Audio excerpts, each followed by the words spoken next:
சாமி மேல கோவம் வருதா? என்னையா என் உடம்புல வந்த? என்னையா நீ எனக்கு செஞ்சுட்ட? என்னையா நீ காத்து நின்னுட்ட? என்னையா என்னைய சுத்தி அமைச்சு கொடுத்துட்ட? அப்படின்னு ஒரு சில பெருமக்களுக்கு கோவம் வரும். அதுதான் இன்னைக்கு நான் அறிஞ்சதை அறிவோம் நண்பர்கள்ட்ட பகிர்ந்து கொள்ள ஆசைப்படுறேன். ஏப்பா, சாமி வந்தா எல்லாம் நல்லதாக தான் நடக்கணும். சாமி வந்ததுக்கப்புறம் தான் எல்லா கஷ்டமும் வருது. சாமி என் மேலே வந்துருச்சுன்னு ஊர் உலகம் எல்லாமே போட்டி போறாமையில் என்னைய பேசாத பேச்சுல்ல, சொல்லாத சொல்லுல. ஆனால் சாமியை சுமந்து நான் நல்லா இருக்கணும் இல்லையாப்பா அப்படின்னு நினைக்கிற இருக்கிற பெருமக்களுக்கு தான் இன்னைக்கு இந்த பதிவு. சரி, சாமி மேலே ஏன் கோவப்படணும்? என்னப்பா இப்போ ஏற்பட்ட மக்களுக்கு மத்தியில் என்னைய படைச்சி விட்டு போயிட்ட. சரி, உன்னே மாதிரி நான் நேர்மையா தகாசு பிடிச்ச மாதிரி வில் அம்பு மாதிரி இருக்கிறேன். அதனால என்ன எனக்கு பிரயோஜனம்?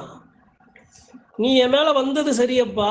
நீ வந்ததுக்கு அப்புறம் எனக்கு நடந்த நன்மை என்ன? நன்மை நடந்திருக்கு. நான் நல்லா இருக்கேன், உன்னைய உணர்றேன், எனக்கு நல்ல ஒரு சிந்தனை இருக்கு, செயல் இருக்கு, எல்லாம் இருக்கு, நல்ல ஒரு தொழில் இருக்கு, தொழிலுக்கு ஏற்ற வருமானம் இருக்கு, நோய் இல்லாத குறையில்லாத செல்வமா ஏதோ எனக்கு இருக்கு, நான் நல்லா தான் இருக்கேன். ஆனா மன சந்தோஷமா இல்லையே, அதுதானப்பா முக்கியம். மன சந்தோஷம் முக்கியம், நிம்மதி முக்கியம், மகிழ்ச்சி முக்கியமே. இது எல்லாமே இருக்கணுமே, இது எதுவுமே இல்லையே அப்படின்னு சாமி மேல நாம கோவப்படுவோம்.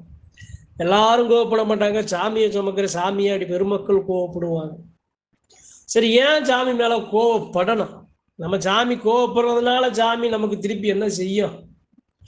சரிங்க, இப்ப நான் இருக்கேன், எனக்கு கோவம் என் மேல சாமி மேலெல்லாம் வராதுங்க. எப்ப வரும் தெரியுமா? என்னையா நேர்மையா நீதியா பிடிச்ச புடியில நீ போட்ட கோட்டுல மாறாம அசராம தளராம போயிட்டு இருக்கேன். ஆனா எனக்கு வரப்போற இடையூறுகள் எல்லாத்தையும் சரி செஞ்சு, எல்லாத்தையும் சமாளிச்சு, எல்லாத்தையும் தாங்கி, நீ இட்ட கட்டளையை நிறைவேற்ற, நீ கொடுத்த அதிகாரத்தை நிறைவேற்ற போய்கிட்டே இருக்கேன். ஆனா நான் திரும்பி பார்த்தா எனக்குன்னு யாருமே இல்லையாப்பா. தனிமரமா நான் நிக்கிறேனே. நீ கொடுத்த கட்டளையை நிறைவேற்றினேன், நீ கொடுத்த அதிகாரத்தை நிறைவேற்றினேன், நீ சொன்ன சொல்ல உனக்காக என்னால முடிஞ்சவரை இருந்தேன். ஆனா திரும்பி பார்த்தா நான் மட்டும் தனிமரமா நிக்கிறேனே. நீ வராதுக்கு முன்னாடி எது இருக்கோ இல்லையோ எல்லாம் சுத்தி முத்தி என்னத்தையோ ஒண்ணு ஆளோ பேரோ இருந்தோமப்பா. இப்ப நான் தனிமரமா நிக்கிறேனே, ஏன் என்னை எப்படி தனிமரமா நிப்பாட்டுன அப்படிங்கிற கேள்வி எல்லா சாமியாடிகளுக்கும் வரும். சரி, எது மாதிரியான சாமியாடிகளுக்கு வரும்? துரோகத்தாலையும் பாசத்தாலையும் அன்பாலையும் தீய வினைகளாலையும் வீழ்த்தப்படுகிற சாமியாடி வரும் மக்களுக்கு இந்த நிலை உருவாகும். சரி, அப்படி இருக்கிற அந்த சாமியாடி வரும் மக்கள் அந்த சாமி மேல கோவப்படுறது நியாயம் தானே? சரி அப்பா, ஏப்பா எவ்வளவு காலம் அப்பா இந்த நிலை? எனக்கு சாமியை சுமக்கிற சாமியாடியா இருக்கிறதுனாலே எனக்கு இவ்வளவு நிலை. மன நிம்மதிக்கும் மன மகிழ்ச்சிக்கும் சந்தோஷமான உறவுகள் தானப்பா இந்த வாழ்க்கை, பிறந்த வாழ்க்கை. அப்ப அந்த சாதாரண அந்த பிறந்த வாழ்க்கையில எனக்கு கிடைக்க வேண்டிய எதையுமே நான் சரியாக அனுபவிக்காம நான் இவ்வளவு தனிமரமா நின்று இவ்வளவு கஷ்டங்களை நான் சொல்றதுக்கா என் மேல வந்த நோக்கத்தை சொல்லியா? என் மேல வந்த நோக்கத்தை சொல்லு. எதுக்காக என் மேல வந்த என்னை தொட்ட? எதுக்காக எனக்கு இத்தனை இன்னல்களை இடையூறுகளை சந்திக்க வைக்கிற? இன்னல்களை இடையூறுகளை விடு, உயிரே போனாலும் உனக்காக கொடுப்பேன் நிற்கிற ஆளு. சரி, இந்த நிலையில ஒரு மனமகிழ்வு இல்லாம, ஒரு மன கஷ்டத்தை, ஒரு நிம்மதி இல்லாம ஒரு நிலையை கொடுத்தது ஏன்? எதுக்கு? இதுக்கா என் மேல வந்த? எப்ப காலத்தை முன்கூட்டியே கணிக்கிறவன், வரப்போற நல்லதையும் சரி கெட்டதையும் சரி முன்னக்கூடிய அதுக்கேற்றா போல அடுத்த அடியை எடுத்து வைக்கிறவன் நீயே. உனக்கு இது தெரியலையா? இல்ல தெரிஞ்சுதான் இதை நீ செய்யறியா?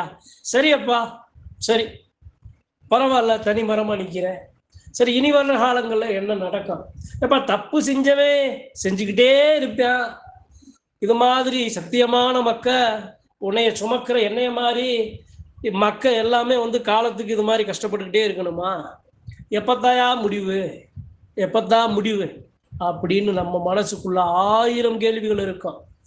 அறிவு அன்பர்கள் சாமியை சுமந்த நாள்ல இருந்து இப்ப வரைக்கும் மனவேதனையில கஷ்டப்பட்டு நிக்கிற பெருமக்களுக்கு 1000 கேள்விகள் இருக்கும். சரி, இந்த கேள்விகளுக்கும் பதில் என்ன? உங்க மேல வர்ற சாமி கிட்ட நீங்க கோவப்படலாம், தப்பே இல்லை, கேட்கணும்ல. ஏப்பா நீ என் மேல வந்த, அப்ப நானா ஆசைப்பட்டு வந்தனா? இல்லை இந்த ஊர் உலகம் சொல்ற மாதிரி அது மை வச்சான், அதை வச்சான், செய்வனை வச்சான், காத்து வச்சான், கருப்பு வச்சான், தீய வினை வச்சான்னு வச்சா உன்னைய நான் ஆடுனேன்?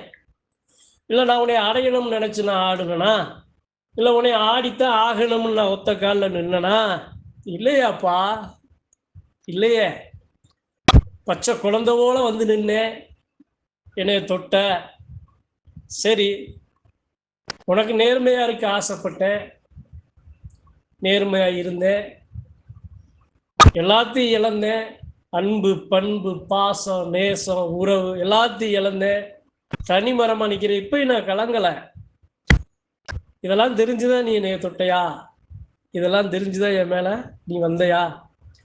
பெத்த புள்ள கூட, கெட்டிய மனைவி கூட, பெற்ற தாய் கூட, உடன் பிறந்த சகோதரன் கூட, உடன் புறவா சகோதரன் கூட, வங்காளி பெருமக்கள் கூட ஒரு அடி அஞ்சு என்னைய தள்ளி நிக்க வச்சுட்டே ஐயா. என்ன காரணம்? இப்ப இந்த உலகத்துல நேர்மையா இருக்கக்கூடாதா? உண்மையா இருக்கக்கூடாதா? நியாயமா இருக்கக்கூடாதா? நீதியா இருக்கக்கூடாதா? சொல்லப்பா அப்படின்னு உங்க சாமிகிட்ட நீங்க கேட்கலாம். நீங்க இந்த பதிவுல அறிவு நண்பர்கள் சாமியாடி வரும் மக்களுக்கு இந்த நான் சொல்ற வழி, நான் எதை நினைச்சு சொல்றேன்னு அவங்களுக்கு புரியும். சாதாரண ஏதோ போன ஓக்கில் கேட்கிற பெருமக்களுக்கு இது புரியாது. தெய்வத்தை சுமந்து சாமி ஆடி நிக்கிற பெருமக்களுக்கு இது புரியும்.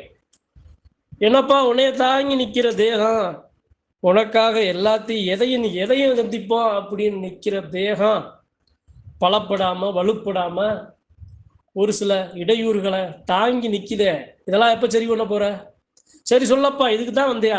எதுக்கு வந்த என் மேல? சரி, நீ வந்த நோக்கம் என்ன? எல்லா மக்களையும் ஒன்றிணைக்கணும்னா நீ என் மேல வந்த, அது நடக்கல.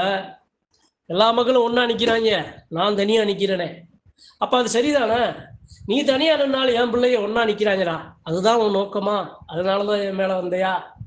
சரி, இட்ட கட்டளை இருந்து நீ ஒன்னத்தை செஞ்ச, என் மனசுல இருக்க ஆசையில நான் ஒன்னத்தை செஞ்சேன். ஏதோ இல்லையா, ஏதோ வழிபாடா, ஏதோ ஒண்ணு ஆடி கூடி நிக்குது. சரி, நிக்குது சரியப்பா. உன்னைய தொடர எல்லாமே என்னைய தொடருதே, செய்யறவன் செஞ்சுக்கிட்டே இருக்கானே, அவனுடைய ஆதிக்கம் ஓங்கி நிக்குதப்பா. அதை எப்ப சரி பண்ண போற?